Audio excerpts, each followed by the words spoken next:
All aboard the Sealing Ferry, we're off to France.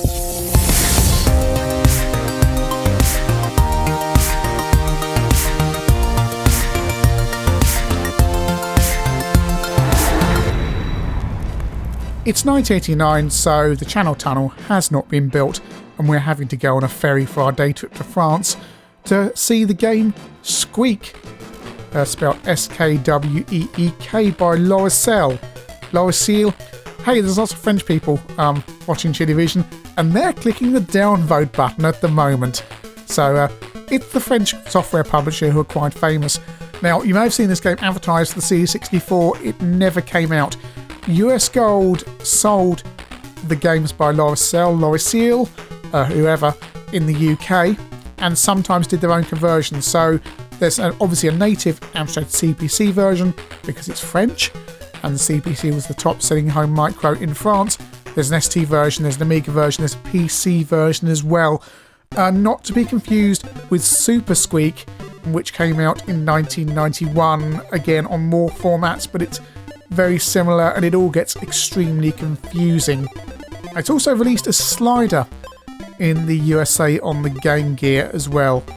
And can also apologise for any background owl noises, because the owls are hooting at each other tonight, because as is their wont, the lady owls like to hoot at the boy owls, and they hoot at each other, and because the twit-twoo, you see, isn't one owl going wit-woo. No, they kind of, one does one and one does the other. This program isn't about owls. Let's play Skweek. Starting off on the Atari ST with this incredibly distracting, colourful background, as if to say, hey Amiga owners, we can do this stuff too.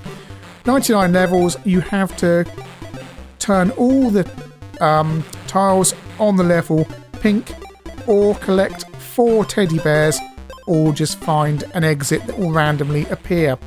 You can fire at the bad guys, there's different power-ups available, different firepower available, and some bad guys you can kill with some things, and some things you need other things. Don't fall off the sides of the map, and there are little bits where you can be pushed along, and ice, and so on. On the Amiga, it's very similar, and the game scrolls like the ST version.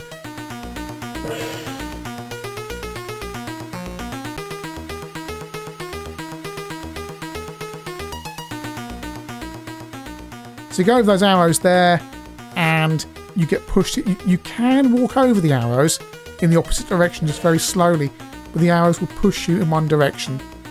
There are also some blocks you can't change the colour of as well.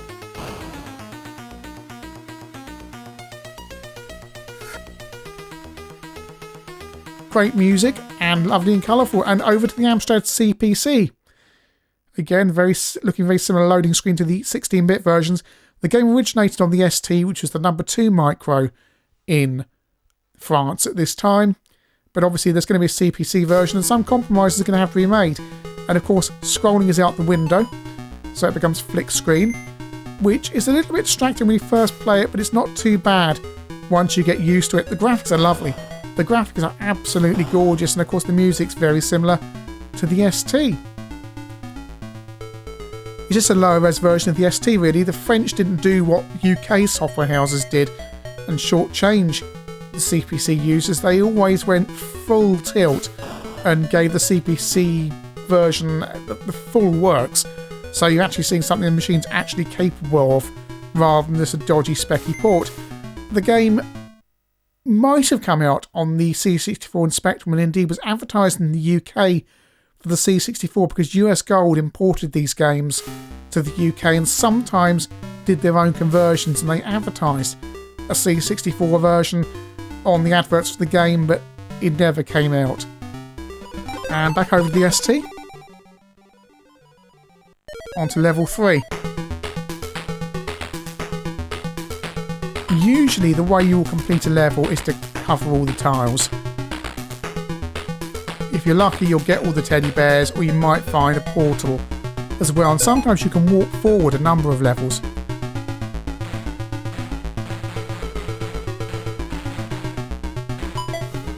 Back to the CPC, and that shortcut thing there will teleport you to another part of the map. You just have to be a little bit careful with that, because if you land on or there's a baddie nearby, you can be zapped very quickly. And the other thing about the CPC version is the flicked screen means you can accidentally wander onto a screen and there's a baddie suddenly on top of you.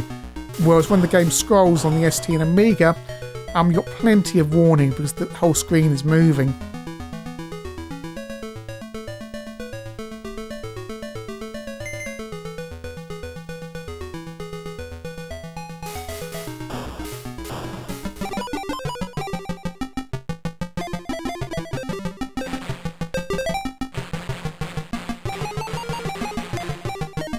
There's a teddy bear up there. I don't want to get up there in time, no. The teddy bears disappear very, very quickly. But it is a quick way to get off the level if you collect them. I find some of the colour schemes on this ST version a little bit too much with what's going on in the background. Goodness knows what it end up looking like with the YouTube compression. But even here, watching on RGB, it's not terribly good there. I've got a teddy bear there.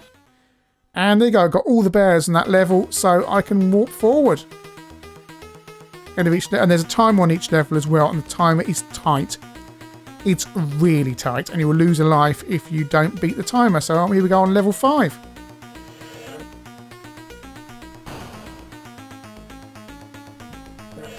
So here we go, level 5 on the Amiga.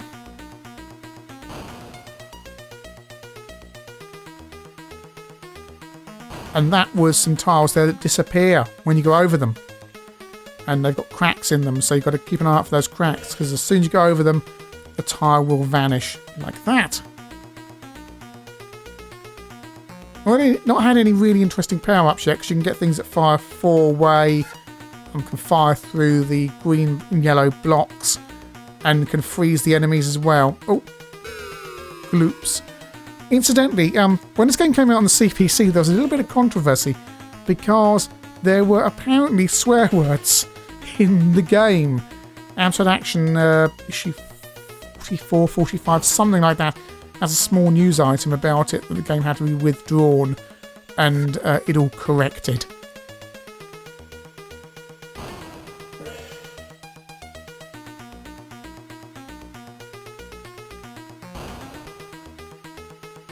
The game is really good fun. There's a zappy thing where it bounces around like a ball, like Mr. Do, where you fire the ball in Mr. Do and it bounces around.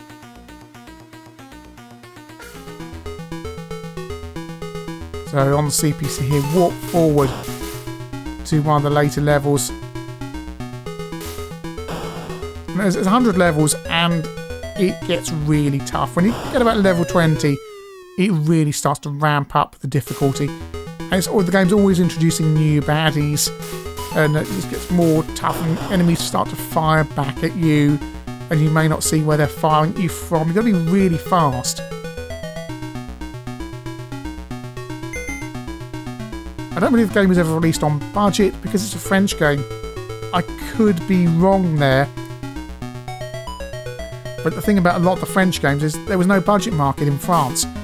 Games were always released on compilations instead, especially on the CPC. They'd put out massive disc compilations with loads and loads of games on them. Nothing of the like you'd seen in the UK.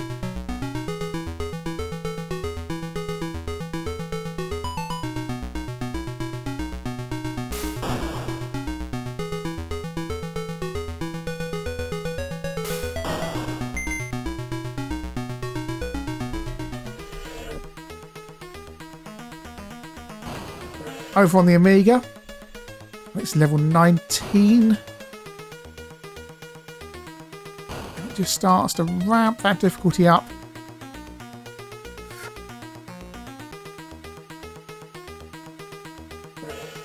And there we go.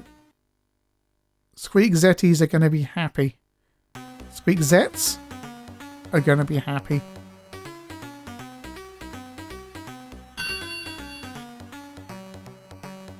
There we go, level 20, right. And now things get really interesting. See, you're trapped here. How do you get out? Well, the little ghost men can kill the yellow blocks. The problem is, they're going to be right on top of you, so you're going to have to position yourself very carefully to zap the first one that comes to you. And on this level, these ghosts always home in on you. So here we go. Right, got to zap those out, but more will spawn. And we've got 34 more seconds to... Sorry, 45 seconds, that was tiles, to complete this level. Up here. Oh, and they're coming for you. They just home in on you.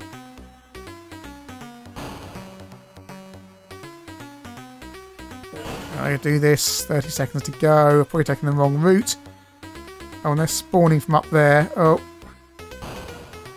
Oh. No, I don't know if I can do this. 20 seconds. Oh. This is tough. I've used a cheat to get this far. I've used a little hack to drop me in. So I've got more lives. It's this far into the game. Alright, no. 7 seconds. It's really vicious. Oh! Any more? Any more? I can't. No, time out. Right, let's just finish this one off. Do you know that I think slightly garish graphics on this might put some people off, but it's better than that. It's so good. It's deceptively good. I know this is a game that doesn't get talked about that much on the ST and Amiga. Amstrad Action used to rave about it, and with good reason. The gameplay is exactly the same across all 3 versions. There is a PC version, by the way. The graphics are CGA only.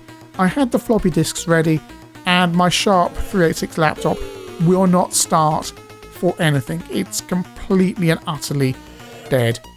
The hard disk spins up and then it just dies. So that's a whole problem for the channel, but unfortunately that's why there's no PC version being covered today. I'm going to have to get that sorted out, probably replaced, unless I can fix that myself. But last time I went inside it, it was a bit of a nightmare. And remember, ChinnyVision pens are available. They're high quality, soft touch plastic on a metal pen underneath in Amstrad Cpc Ink 1 Blue. Some people say it's a little bit brighter.